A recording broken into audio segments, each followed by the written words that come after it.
नमस्कार, मैं जितेंद्र चौधरी और आप देख रहे हैं द बिग वाई। आज हम मौजूद हैं एक ऐसी जगह जहां पर लड़कियों का पैदा होना भी दुखद माना जाता था। उस जगह आज हम मिल रहे हैं एक ऐसी शख्सियत से, उस जगह जो पहली बार एक महिला प्रत्याशी विधायक बनी है। बहुत कम ऐसे अवसर आए हैं जब बाड़मेर को एक महिला का नेतृत्व मिला है और ये नेतृत्व हम इससे शुरुआत माने और ये निरंतर चलता रहे। हम जानेंगे बाड़मेर की वर्तमान विधायक प्रियंका चौधरी से। डॉक्टर प्रियंका चौधरी, जो पिछली बार हमने इनका इंटरव्यू किया था तो वो प्रत्याशी थी, आज वो विधायिका हैं। मैम नमस्ते। जी नमस्कार। मैं आपसे जानना चाहता हूं, जब पिछली बार मैंने आपका इंटरव्यू किया था तो आप प्रत्याशी थे, आज आप विधायिका हैं। उस समय से आज तक क्या आपका एक्सपीरियंस रहा, हाउ यू आर फीलिंग कि प्रत्याशी से विधायक वो जीत आपके लिए बहुत बड़ी जीत रही, बहुत बड़ा संघर्ष था। What is the experience? देखिए, ये जो चुनाव था इस बार का बहुत अलग तरह का चुनाव था और 36 कौम की जो बाड़मेर की जनता है, 36 कौम की जनता ने मुझे आशीर्वाद दिया। जब चुनाव प्रचार में थी तब आप मुझसे मिले थे, एक गांव था सुरा, वहाँ पर आप मिले थे। तो चुनाव प्रचार के अंदर मतलब ऐसा लग रहा था कि जैसे जनता खुद चुनाव लड़ रही है और ख़ास तौर से मेरी जो बहनें थीं उनमें बहुत जोश था और जो युवा थे भाई उनमें बहुत जोश था और छोटे बच्चे जिनका वोट नहीं भी लगता था वो भी आके बोलते थे कि हम आपको वोट देंगे। वृद्ध जनों की आंखें नम थी।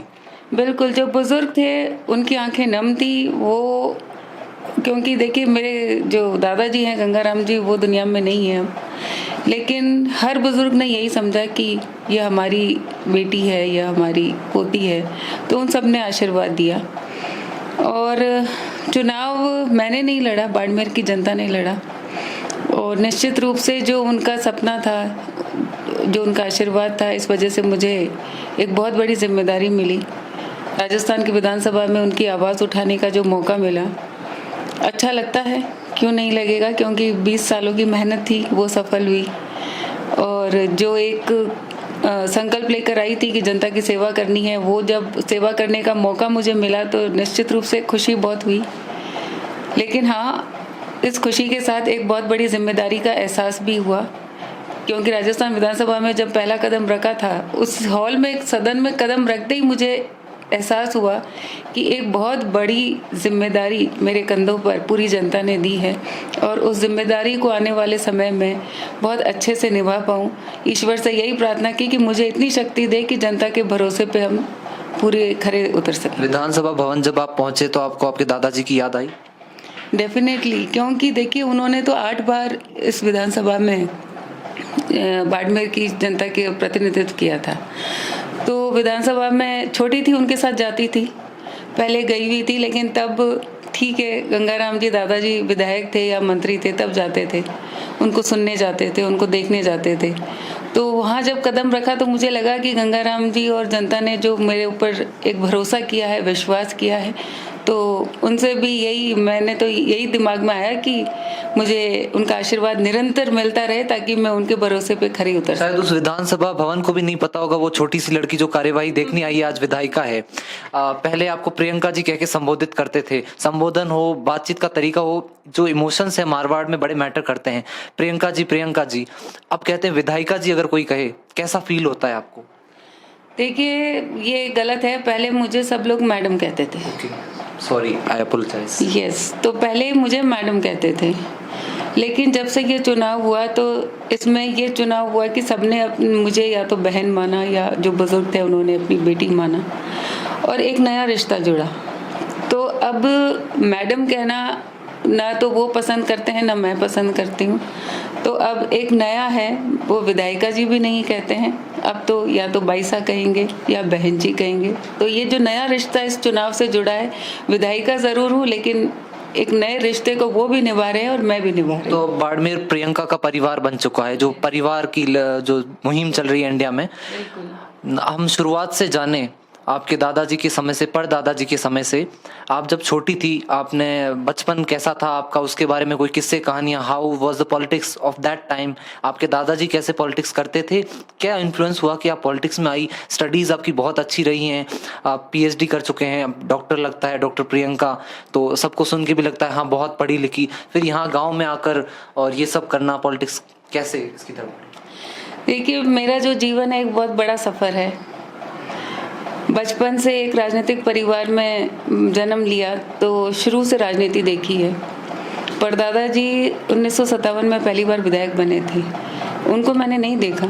उसके बाद से लगातार दादाजी विधायक का चुनाव लड़ा उन्होंने, और 3 बार रेवेन्यू मिनिस्टर भी रहे।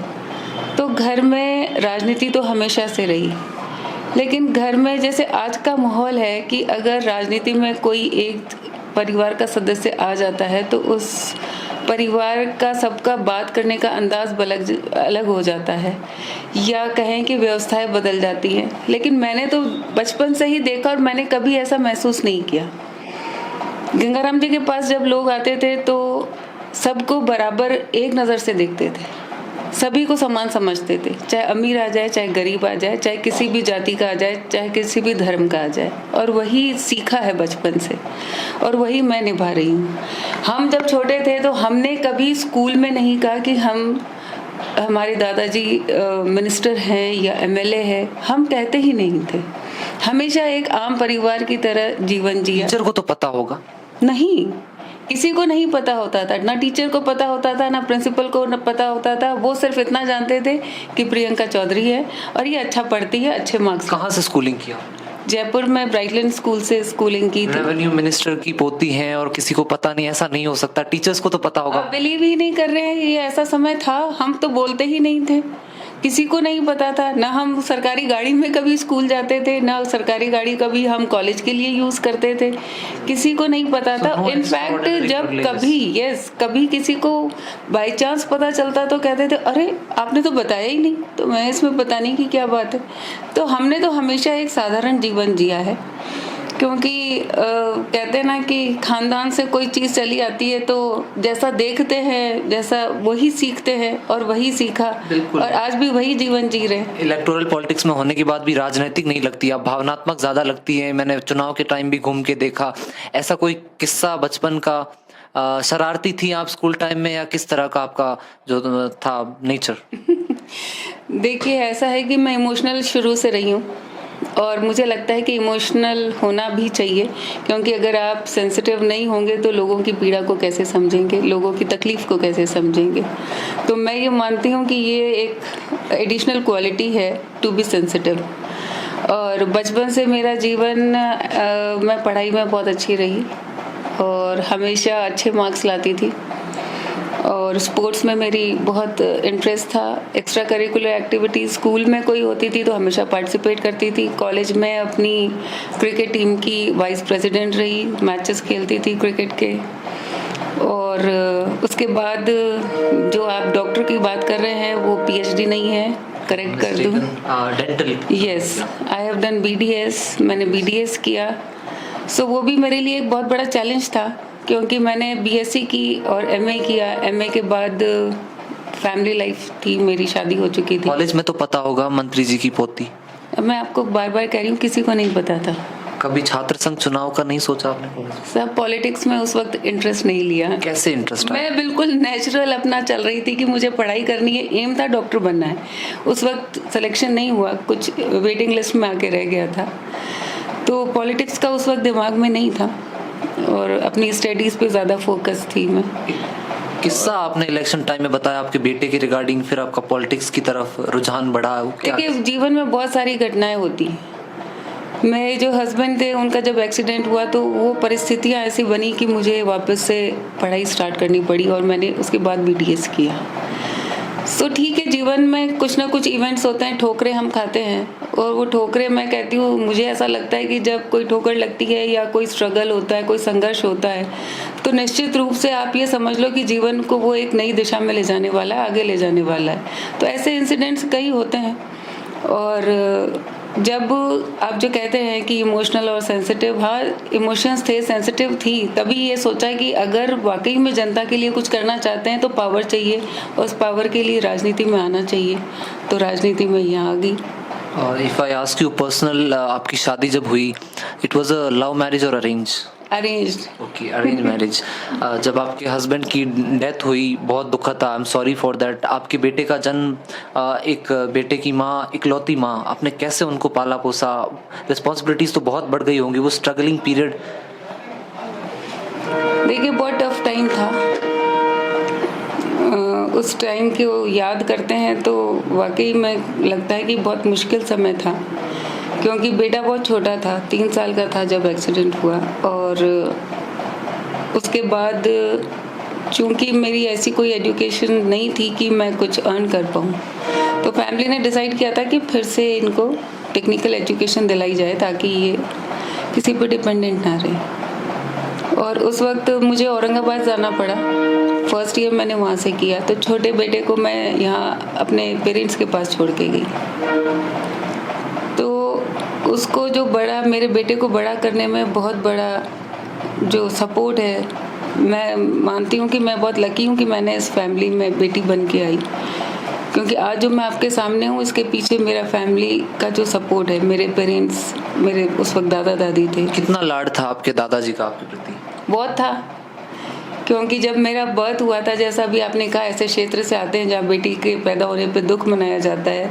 जब मेरा बर्थ हुआ, मेरा जन्म हुआ था, तो मेरी दादी जी ने पूरे हॉस्पिटल में मिठाई बांटी थी, सभी को इनाम दिया था। तो उन्होंने भी सरप्राइज़ किया कि आज पोती हुई है तो आप इतना कर रहे हैं, पोता होता तो आप क्या करते? तो उन्होंने कहा कि पोता होता तो भी यही करती मैं। सो मेरा तो हमेशा लाड प्यार रहा, क्योंकि मेरे पिताजी इकलौते बेटे हैं। तो जब मैं आई तो मुझे तो इतना लाड प्यार मिला, और बड़े होने तक भी, जब तक दादा दादी थे तो वो हर बात में मुझसे पूछते थे क्या करना है, मुझसे ही राय लेते थे कि अब बताओ क्या चाहिए। कैंपेन में जाते थे आप उनके साथ? कैंपेन में मैं यहाँ छोटी थी, आती थी, तो अभी तो हम क्या है कि पैसा दे देते हैं और झंडे बन के तैयार हो जाते हैं। उस वक्त हमारा ये काम होता था कि कपड़े कट के आते थे, एक सिलाई साइड में होती थी, हमें उस पे वो फ्रेम रख के और हम सिल्वर पेंट रख के बैठते थे कि जो चुनाव का सिंबल है वो उस पर्दे के ऊपर आ जाए। तो मैं घर पे बैठ के और वो पेंट लगाती थी कि वो झंडे तैयार हो जाए। जो घर पे कोई आते थे बच्चे, और तो उनको वो ऐसे बैजेस होते थे वो बांटते थे, झंडे देते थे। फिर उनके साथ एक आध मीटिंग्स में भी गई। मजा आता था वो सब करते? बहुत आनंद तो आता ही था। कैसा बिहेवियर था लोगों का? आपके दादाजी मंत्री रहे हैं, तो गांव में जब निकलते थे, शहर की बात अलग होगी कि आपने बताया नहीं, यहाँ तो जानते होंगे, वो किस तरह का बिहेव करते थे आपके साथ? देखिए दादाजी का बहुत ज्यादा सम्मान था। राजकुमारी सी फीलिंग नहीं आती थी आपको गांव में? नहीं, राजकुमारी तो ना तो पहले की फीलिंग थी ना आज है। राजकुमारी तो भाई होने वाले होंगे, हम तो आम किसान परिवार से हैं, और फीलिंग भी हमेशा वो आम इंसान वाली रही। राजकुमारी वाली फीलिंग जिंदगी में तो आई नहीं, और भगवान ना करे वो आ जाए, क्योंकि राजकुमारी का वर्ड जुड़ते ही ऐसा हो जाता है कि बहुत हम साधारण परिवार, साधारण दिलों की राजकुमारी बन चुकी है आप बाड़मेर की। खैर, दिलों की राजकुमारी देखिए ये ऐसा है, क्योंकि गंगाराम जी और बाबू साहब रामदान जी ने जो जनता की सेवा की, तो निश्चित रूप से जनता के मन में एक भाव है, और उन्होंने ही ये तय किया कि भाई उस परिवार से है, ये बच्ची इतने समय से संघर्ष कर रही है तो हमें साथ देना चाहिए। मारवाड़ के बाबूसा की पड़पोती ने कभी राजस्थान के बाबूसा के साथ चुनाव कैंपेन के टाइम उन्हें देखा हो? भैरव सिंह जी बहुत बड़ी शख्सियत उस समय। देखा, भैरव सिंह जी शेखावत साहब बहुत सम्मानीय नेता, हमारे ऐसे नेता बिरले होते हैं, और दादाजी का वो बहुत सम्मान रखते थे। उन दोनों में आपस में बहुत अच्छा एक ट्यूनिंग थी। ऐसे नेता तो मतलब कम ही देखने को मिलते हैं। उसके बाद आदरणीय वसुंधरा राजे जी थी, तो वो भी बहुत, मुझे राजनीति में लाने का भी श्रेय उनको ही जाता है, क्योंकि मैं तो उस वक्त गंगाराम जी लेकर गए थे। तो ये पुराने लीडर्स हैं, और इनके साथ जब जाते थे तो अच्छा लगता। पहली बार मिले तो कैसा लगा? कोई एक्सपीरियंस, कोई बातचीत उन्होंने कुछ आपसे कहा हो? भैरव सिंह जी, भैरव सिंह जी शेखावत साहब से तो केवल नमस्कार होती थी, क्योंकि उस वक्त तो मैं मतलब 21-22 साल की थी, और वो समय था जब बहुत ज़्यादा बोलते नहीं थे, बातचीत नहीं करते थे। मेरी शादी के समय मैं एक मदेरना फैमिली में शादी हुई, तो मेरी शादी के समय में मदेरना जी, परशुराम जी मदेरना बारात में आए थे, और भैरव सिंह जी शेखावत साहब सीएम थे, तो वो बारात को रिसीव करने में थे। तो वो पिक्चर आज भी मेमोरी में है कि गंगाराम जी खड़े हैं, एक तरफ भैरव सिंह जी खड़े हैं और एक तरफ परशुराम जी मदेरना खड़े हैं, और तीनों लड़की वाला परिवार। यस। वसुंधरा जी से क्योंकि गंगाराम जी दादाजी से वसुंधरा जी के अच्छे टर्म्स थे ही, वो मुख्यमंत्री थी, और उन्होंने ही कहा था गंगाराम जी को कि आपके परिवार से एक राजनीति में आना चाहिए। तो चूंकि बाकी तो कोई इंटरेस्ट लेता नहीं था, मैं ही दादाजी के साथ आती जाती थी और मैडम से मैं ही मिली हुई थी, तो उन्होंने ही कहा था कि क्या कहा मैडम ने पहली बार आपको देखकर? कि प्रियंका राजनीति में आ जाओ, हमें आपकी What was जरूरत। your reaction? First reaction was no. You said no on her face. या डर नहीं लगा कि इतने बड़े स्टैचर की नेता वसुंधरा राजे से जो है हर कोई बात मेरी कर। बात सुनिए, मेरा एक व्यक्तित्व है, बड़े जो है मैं उन सबका सम्मान करती हूँ, लेकिन जो बात सत्य है मैं उनके सामने रखती हूँ, फिर वो डिसाइड करे कि उनका क्या रिएक्शन होगा, उनका क्या जवाब होगा, उनको क्या करना है, क्योंकि मैं जो बात होती है मन में वही सामने बोलती हूँ। She insisted you then? Yes definitely, उन्होंने कहा कि अच्छे लोग राजनीति में आने चाहिए, तो उन्होंने ही मुझे मोटिवेट किया कि आप आओ राजनीति में, तो फिर ठीक है। हम फिर से आपके हस्बैंड की डेथ के बाद की बात पे आते हैं। आपने कहा आपको पढ़ाई करने हैदराबाद जाना पड़ा, औरंगाबाद सॉरी।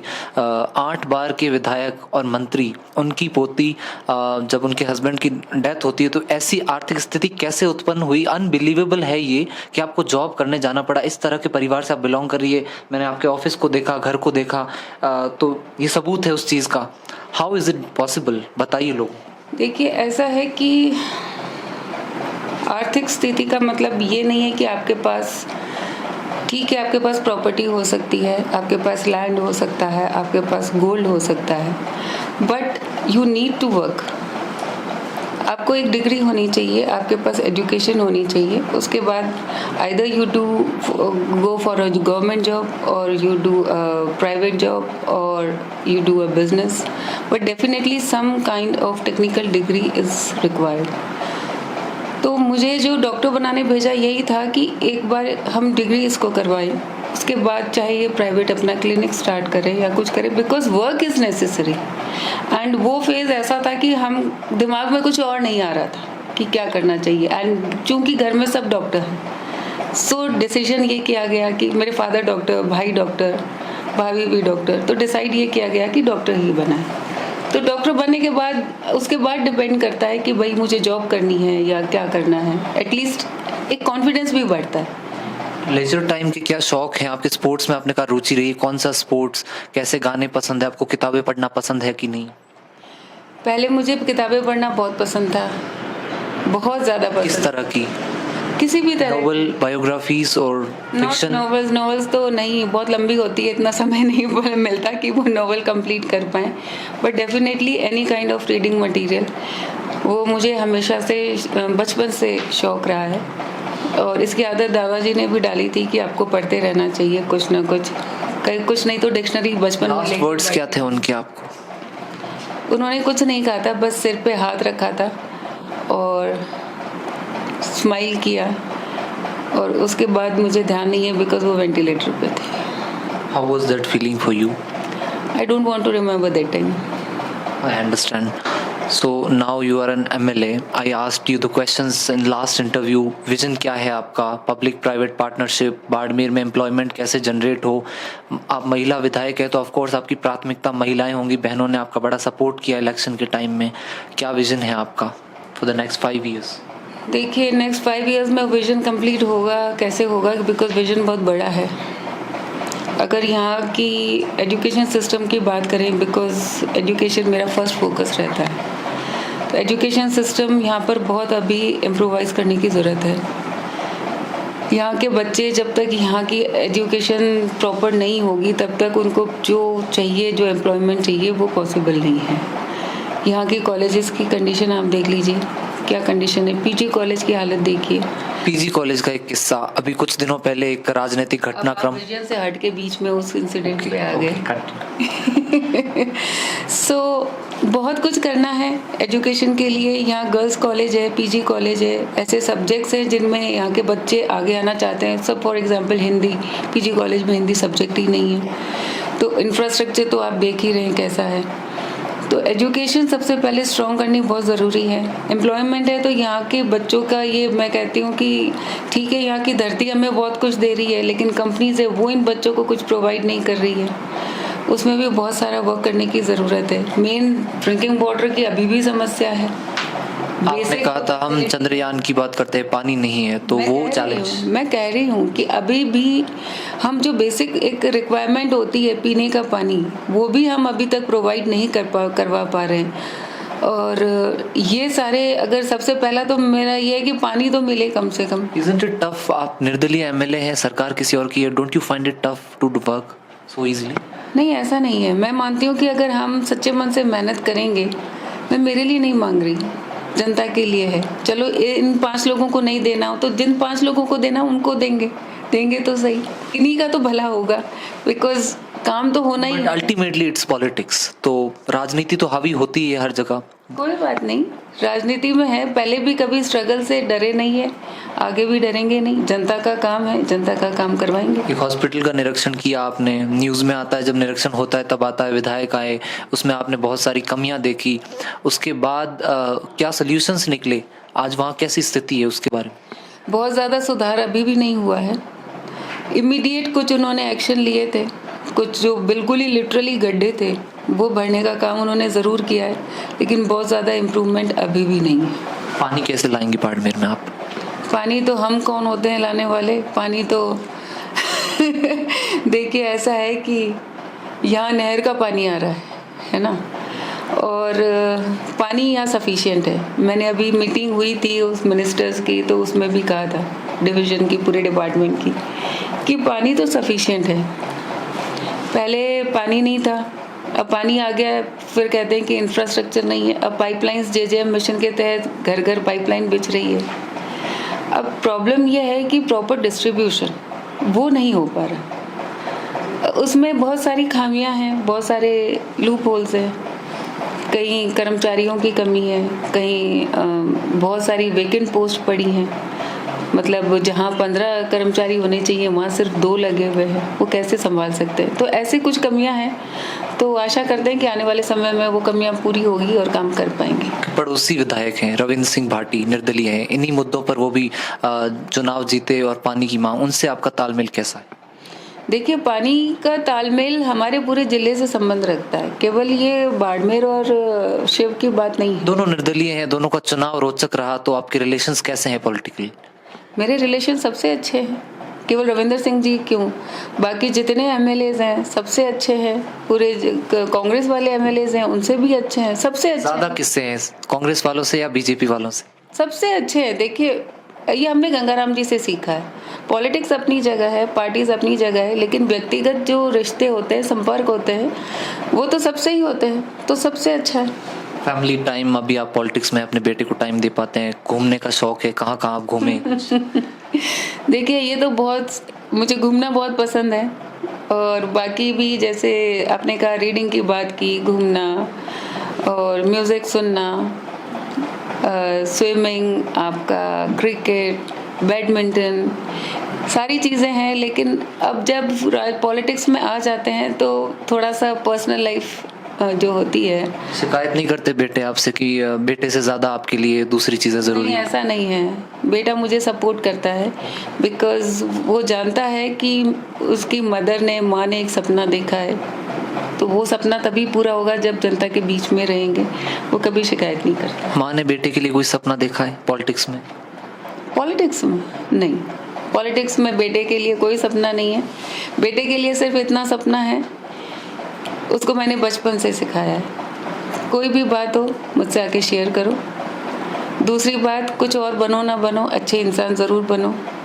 और शुरू से ही ये सीख देती आई हूँ, तो बाय गॉड्स ग्रेस इतना है कि आज हमारे बीच में एक बहुत विश्वास का रिश्ता है माँ बेटे के साथ, और उसके लिए यही मैं हमेशा प्रे करती हूँ कि कभी वो गलत राह पर न चले, और कोई भी परिस्थिति आए उसको मजबूती से उसका सामना कर सके, इतनी हिम्मत उसको मिले, और बाकी वो जो भी फील्ड में काम करे उसमें सक्सेसफुल।